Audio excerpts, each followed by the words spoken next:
Why don't you act grown up?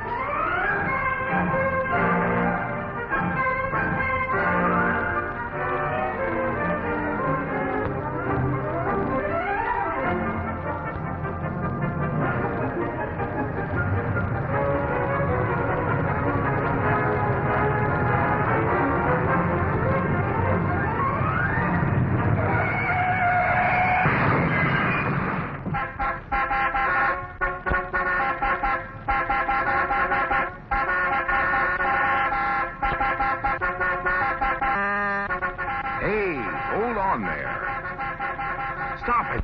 You both ought to be ashamed of yourselves. Why don't you act like grown-ups? And you too. Quiet. All of you. Stop where you are.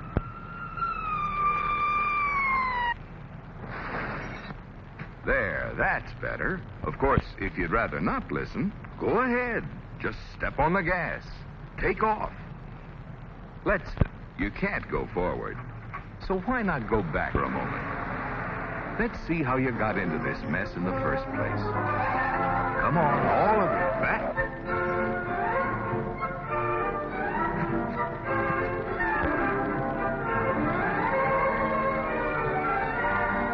I mean all the way back. If we want to get to the bottom of things, we've got to go back to the beginning. Of course, there were no traffic problems, but in time there were plenty of others. Clearing forests, building the first houses near a crossroad, then the church and the mill. These were gradually connected by footpaths and horse trails. As the settlement grew into a village, paths became roads for wagons and carriages. As commerce and industry thrived, the people sought out easier and faster ways of moving about.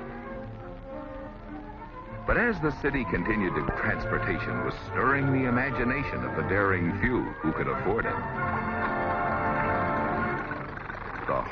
But the automobile just got better and better.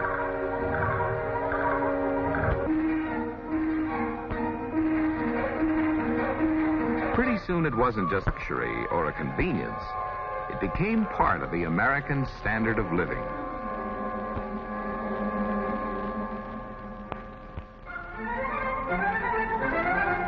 Try to imagine what this country would be like without automobiles. It would be impossible to live in many parts of the country without them. For business, or for travel, for recreation, or vacation.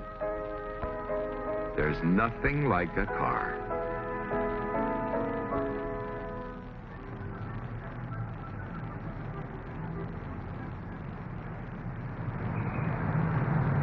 $50 million Americans can't be wrong. But millions of cars take up a lot of room. Especially when too many of them are in the same place at the same time. Traffic congestion gets worse and worse. Because more and more while we go about our daily work. Take this modern office building. If all the people in the building drove their cars to work, the parking area required would be greater than the floor space of the building itself.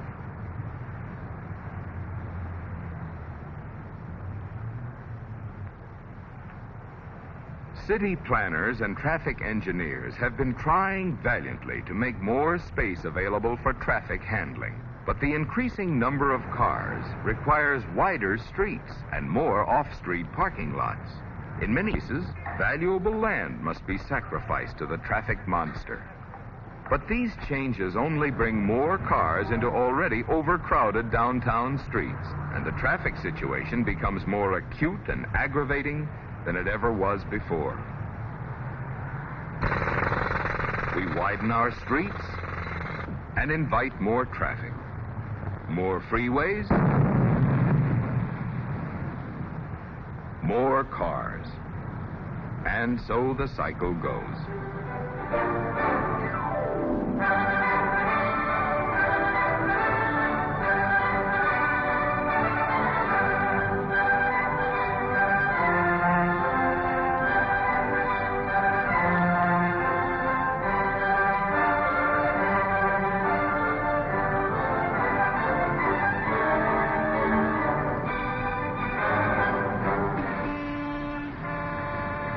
all the time and money spent, what will it bring us in the city? Speed? Convenience? Safety? Pleasure?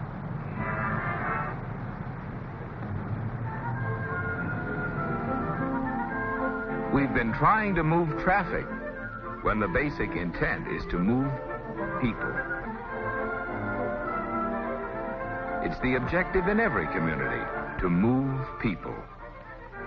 To factories and offices, to church, to schools, to a playground, and home again. This growing number of people must by some practical means into the area where they work, shop, and play. Most cars carry only 1 or 2 people.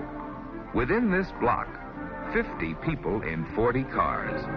No wonder we have traffic congestion. Now, here's a practical approach: public transit. Let's see how it helps solve our problem. A motor bus can carry as many people as all the cars that can be jammed into a city block. One trolley coach provides enough transportation per trip to eliminate the need for as many as 50 parking spaces in a downtown area. A modern streetcar, with its large carrying capacity, handles enough traffic each day to remove hundreds of cars from heavily congested downtown areas. A 4-track system of this type can carry 100,000 people per hour in each direction. To do the same job with automobiles would require more than 100 lanes of highway over a half-mile wide and costing many times more than the entire rapid transit system. 50 lanes of carrying capacity can be added to a freeway by building a 2-track rapid transit line down the center. Let's take a closer look at our transit system.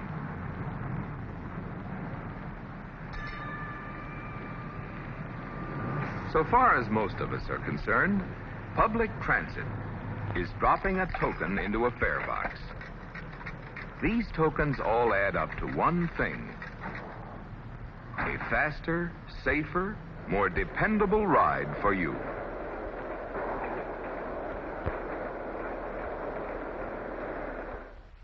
Where do you live? Where do you want to go? What time? How many of you at a time? These questions have all been studied by your transit company.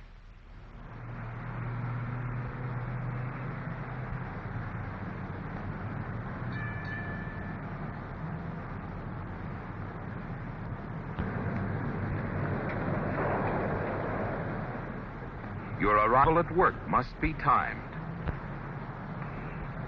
Vehicles must be made available for rush period. You are able to transfer to other points, wherever transfer. The train operator must carefully study each type of vehicle and use it where it will best serve you, whether you live in the suburbs, on the main thoroughfares, or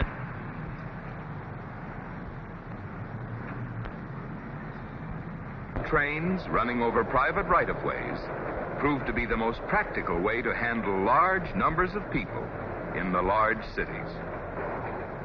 Your day levels are made possible by trained, skilled people who ensure high standards of performance.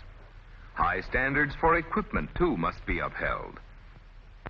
Regular inspections and maintenance go on daily because the safety and convenience of thousands of people are concerned.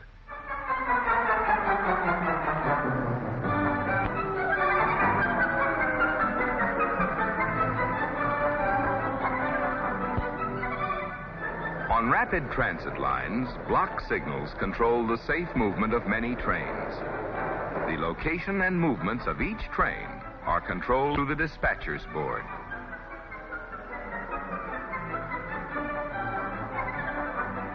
All these devices are placed in the hands of competent, alert operators to serve you, the passenger, with safe, dependable vehicles.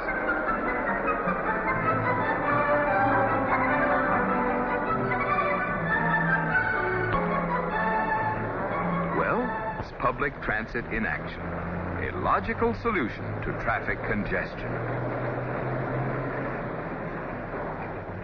We've come a long way in the last 50 years, and we pride ourselves on our accomplishments. Some car, some pickup. Man, this is really living.